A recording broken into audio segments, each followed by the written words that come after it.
Welcome to Not Milk Never Milk. Subscribe if you're lactose intolerant. You start by connecting and confirming the keyboard works with the Ps5.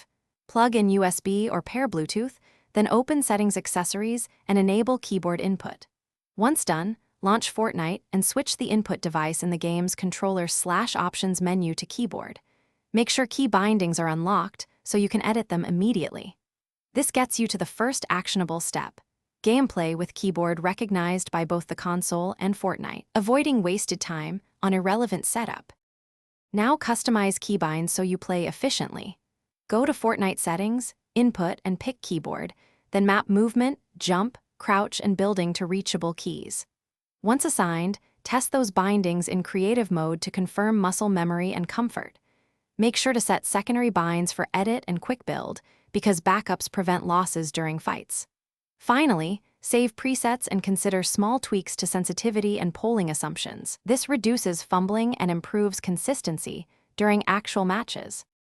Finish by optimizing performance and handling common issues. Tweak mouse sensitivity and smoothing in settings to achieve a responsive feel. Many players prefer a near one-one response.